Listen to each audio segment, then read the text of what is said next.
Hello everyone, welcome back to my channel study with RT. And जैसा कि आप सभी को पता है कि हमने हिंदी पेडागोजी की जो क्लासेस हैं वो स्टार्ट कर दी है। तो अभी आई थिंक 1 ही क्लास हुई है हमारी हिंदी पेडागोजी की, और आज ये क्लास सेकंड है। अगर आपने क्लास फर्स्ट वाली वीडियो नहीं देखी हो तो प्लीज़ एक बार क्लास फर्स्ट की वीडियो को ज़रूर देखें, और उस वीडियो की जो लिंक है मैं इसी वीडियो के डिस्क्रिप्शन बॉक्स में डाल दूँगी, तो वहाँ से जाकर देख सकते हैं। और आज हम करेंगे क्लास सेकंड यानी पार्ट 2। हमारा पार्ट 1 हो चुका है, तो चलिए अपनी वीडियो को स्टार्ट करते हैं।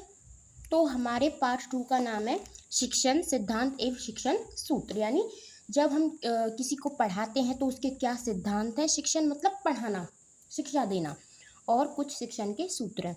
तो शिक्षण यानी टीचिंग। शिक्षण क्या है? एक अनुभवी व्यक्ति से कम अनुभवी व्यक्ति में ज्ञान प्रवाह या स्थानांतरित होना या करना।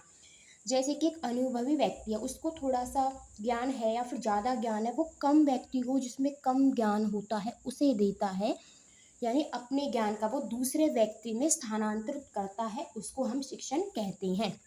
जैसे कि ये मान लो इसमें ज़्यादा ज्ञान है, एक आदमी है ये पूरा ज्ञान से भर रहा है, और ये छोटा सा आदमी है उसमें कम ज्ञान है, तो ये अपने ज्ञान को दे रहा है, तो इसको क्या कहेंगे? शिक्षण।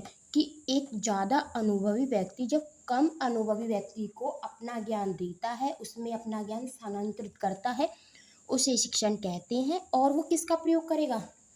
अब वो अपना ज्ञान दूसरे व्यक्ति को देने के लिए कुछ मटेरियल होते हैं, यानी जिनको हम टीचिंग लर्निंग मटेरियल कहते हैं, उनका प्रयोग करता है। अब वो बुक भी हो सकती है या फिर कोई और मटेरियल भी हो सकता है जिसके द्वारा वो अपने ज्ञान को दूसरे व्यक्ति में देगा। अब बात करते हैं शिक्षण त्रियामी ट्राइपोलर की, जो कि जॉन डुई ने कहा है कि जो शिक्षण है वो ट्राइपोलर है, और जो आपके एडम्स हैं वो कहते हैं नहीं, शिक्षण टू पोलर है, यानी शिक्षण के दो पोल होते हैं, टीचर और स्टूडेंट। एडम्स के अनुसार जो टीचिंग होती है उसके दो पोल होते हैं, एक आपका टीचर और दूसरा आपका स्टूडेंट। बट जो जॉन डुई ने कहा है, उन्होंने कहा है कि शिक्षण के त्रिआयामी है, जो शिक्षण है वो ट्राइपोलर है, उसके 3 पोल होते हैं। और जॉन डुई ने कौन कौन से 3 पोल बताए हैं? तो वो आपका अध्यापक, छात्र और विषय वस्तु, यानी आपका इन्वायरमेंट कह सकते हो, कंटेंट कह सकते हो, या फिर करिकुलम कह सकते हो, जो आपका सिलेबस होता है। तो आई होप आपको यहाँ तक वीडियो समझ में आई होगी। अगर आपका कोई डाउट रह जाता है तो आप मुझे कमेंट करके बता सकते हो, मैं नेक्स्ट वीडियो उस डाउट के ऊपर ज़रूर बनाऊंगी। तो चलो अब चलते हैं नेक्स्ट की तरफ। अब बात करते हैं भाषा शिक्षण के सिद्धांत। क्रियाशीलता का सिद्धांत। एक तो होता है क्रियाशीलता का सिद्धांत। क्रियाशीलता में क्या होता है? किसी चीज़ को करके सीखना, एक्टिविटी के द्वारा सीखना।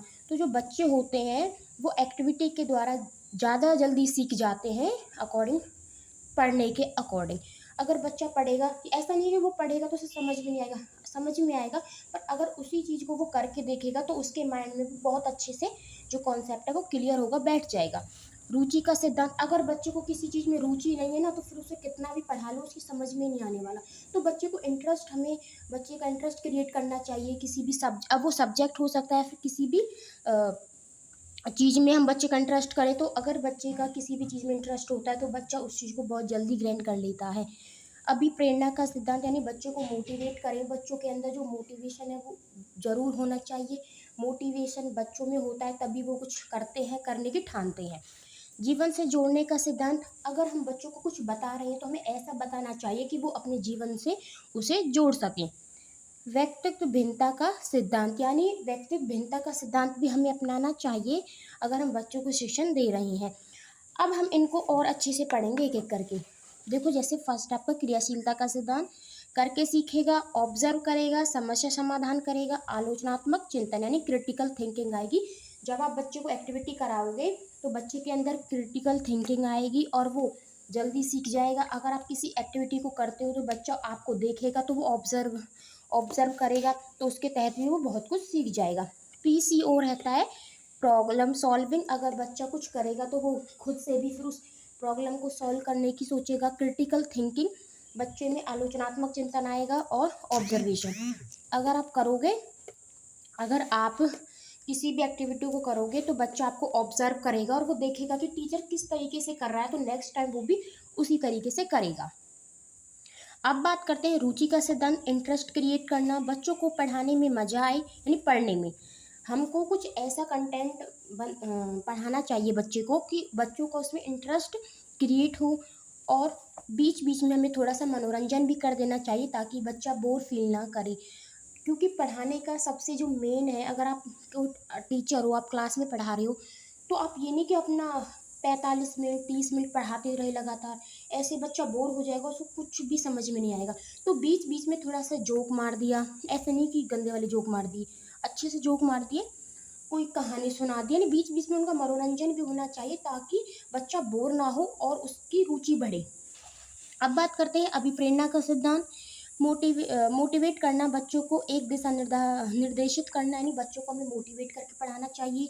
उनके अंदर एक भावना को उत्तेजित करना चाहिए कि बेटा तुम पढ़ो, अगर तुम नहीं पढ़ोगे तो ये ऐसे कर देंगे, ऐसे कर देंगे, है ना, अगर आप पढ़ोगे तो ये बनोगे, आपके पास शोहरत आएगी, नाम आएगा। यानी बच्चों को मोटिवेट करते रहना चाहिए ताकि वो आगे पढ़ें और वो अपना भी गोल निर्धारित करें कि हाँ मुझे 95 लाने हैं, 99 लाने हैं, तो मैं पढ़ूंगा, मैम ने कहा है अगर पढ़ोगे तो वो मिलेगा ही मिलेगा। इन बच्चों को ना थोड़ा सा मोटिवेट करते रहना चाहिए। जीवन से जोड़ने का सिद्धांत, यानी लाइफ से कनेक्ट करें बच्चों को, रियल लाइफ एग्जाम्पल ज़्यादा दें, क्लासरूम की लर्निंग को जीवन से जोड़ें। अगर आप क्लासरूम में कुछ सिखा, यानी कि अगर आप बच्चे को क्लासरूम में पढ़ा रहे हो तो उनके जीवन से रिलेटेड आप उन्हें एग्जाम्पल दो, रियल लाइफ एग्जाम्पल बच्चों को देने चाहिए। अब बात करते हैं व्यक्तित्व विभिन्नता का सिद्धांत। जैसे कि हर बच्चा अलग अलग होता है, कोई भी एक समान नहीं हो सकता, सभी में व्यक्तिगत भिन्नताएं पाई जाती हैं, हमने CDP में पढ़ा है।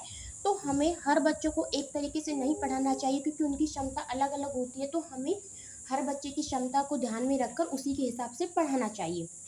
अब बात करते हैं स्वाभाविकता का सिद्धांत। नेचुरल वे में बच्चों को सिखा पाएँ, स्वाभाविक रूप से बच्चे को सिखा पाए, नेचुरल ऑर्डर से ही होगा, रटाया नहीं जाए।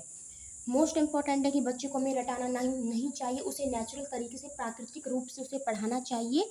अगर आप रटाओगे तो बच्चे को 2 या 3 दिन याद रहेगा, फिर वो भूल जाएगा। तो रटंत विद्या फलंत नहीं, ये आपने सुना होगा। तो बच्चों को रटाया नहीं जाए, उन्हें अच्छे तरीके से नेचुरल वे में पढ़ाया जाए ताकि वो लंबे समय तक उस चीज़ को याद कर सकें। अब बात करते हैं लोकतांत्रिक मूल्यों का सिद्धांत। अपनी बात कहने की स्वतंत्रता होनी चाहिए, बच्चों के अंदर इतनी आप उन्हें स्वतंत्रता दो कि वो अपनी बात कह सके, आपसे डाउट पूछ सके। अगर आप बच्चों को ज़्यादा डरा धमका के रखोगे तो क्या पता वो अपने डाउट ही आपसे ना पूछे। तो हमें बच्चों की इच्छा को भी ध्यान में रखना चाहिए क्योंकि लोकतांत्रिक मूल्यों का सिद्धांत यही है कि लोगों की सुनना, तो हमें बच्चों की भी सुनना चाहिए कि वो क्या कहना चाह रहे हैं, उनके डाउट क्या हैं। तो हमें बच्चों में इतनी स्वतंत्रता देनी चाहिए। अब बात करते हैं आवृत्ति का सिद्धांत। बार बार रिवीजन कराएं, यानी बच्चों को कोई टॉपिक है उसका बार बार उसे रिवीजन कराएं ताकि जो चीज़ें हैं बच्चों के दिमाग में स्थायी हो जाए, अगर आप उसे बार बार अभ्यास कराओगे तो। अब बात करते हैं शिक्षण सूत्र की। तो ज्ञात से अज्ञात की ओर, मूर्त से अमूर्त की ओर, सरल से जटिल की ओर, पूर्ण से अंश की ओर, विशिष्ट से सामान्य की ओर, विश्लेषण से श्लेषण की ओर, प्रत्यक्ष से अप्रत्यक्ष की ओर। अब हम एक एक करके इन सभी के बारे में पढ़ेंगे। तो सबसे पहले आता है ज्ञात से अज्ञात की ओर, known to unknown, simple to complex, यानी हमें नोन टू अननोन जानना चाहिए। पहले बच्चों को कुछ ऐसी जानकारी देना, फिर उन्हें कुछ ऐसा ज्ञान हो जो उन्हें चीज़ें याद हो, ज्ञात हो, फिर उसके बाद हमें अननोन की तरफ ले जाना चाहिए जो बच्चों को पता नहीं हो, बच्चों के लिए बिल्कुल अज्ञात हो। अब बात करते हैं मूर्त से अमूर्त की ओर। पहले हमें बच्चों को दिखा के, मतलब अगर हम उसको A फॉर एप्पल पढ़ा रहे हैं तो पहले हम एप्पल ले आएँ, बच्चों को दिखाएं कि ये एप्पल है, किसी मॉडल के द्वारा उन्हें पढ़ाया जाए।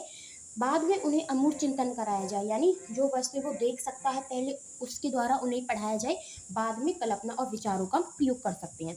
पूर्ण से अंश की ओर, वूल टू पार्ट्स, यानी आप पहले उसे पूरा एक बार पूरा बता दें, फिर टुकड़ों में बताएं, या फिर टुकड़ों पूरा करके आपने पूरा पैराग्राफ समझा दिया, बच्चों को पूरा पैराग्राफ याद नहीं हो रहा, तो आप कहो कि बच्चों टुकड़े कर करके आप उन्हें याद कर लो, यानी पूर्ण से अंश की ओर। विशिष्ट से सामान्य की ओर, जिसमें आप उदाहरण से नियम की ओर, पहले आप उन्हें उदाहरण दे सकते हो, फिर आप उन्हें नियम करा सकते हो, एग्जाम्पल टू रूल, ताकि बच्चा कनेक्ट कर पाए। अब बात करते हैं विश्लेषण से श्लेषण की ओर, एनालिसिस टू सिंथेसिस, यानी जैसे कि संधि पढ़ाते हैं, संधि को हम तोड़कर पढ़ाते हैं, बाद में फिर उसे जोड़कर पढ़ाते हैं। तो पहले एनालिसिस, फिर उसे सिंथेसिस, यानी सिंथेसिस मतलब उसे जोड़ना, एनालिसिस उसे टुकड़ों में विभाजित कर देना। प्रत्यक्ष से अप्रत्यक्ष की ओर, यानी डायरेक्ट से इनडायरेक्ट की ओर। पहले तो डायरेक्ट आप उन्हें बताएं एकदम जो प्रत्यक्ष हो, फिर उन्हें अप्रत्यक्ष चिंतन करने के लिए कहें, जो उन्हें देख नहीं सकते, वो अप्रत्यक्ष यानी अपने माइंड में सोच सकते हैं। अब कुछ क्वेश्चंस की बात कर लेते हैं। एक भाषा शिक्षक के रूप में आप अपनी क्या जिम्मेदारी महसूस करते हो? आप एक भाषा शिक्षक हो तो आप उसके रूप में अपनी क्या जिम्मेदारी महसूस करोगे? बच्चों का भाषा के विविध स्वरूपों का प्रयोग से परिचय, यानी बच्चों को जो भाषा के विविध रूप यानी अलग अलग स्वरूप हैं उनके बारे में पता होना चाहिए, उनसे वो परिचय कर सकें।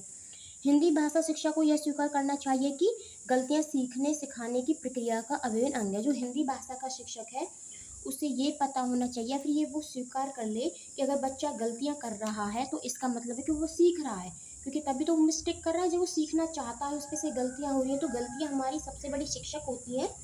ऐसा नहीं है कि अगर हमने गलती कर दी तो उस काम को छोड़ दो, क्या हमसे होगा ही नहीं। गलतियां तो हमें और आगे बढ़ाती हैं।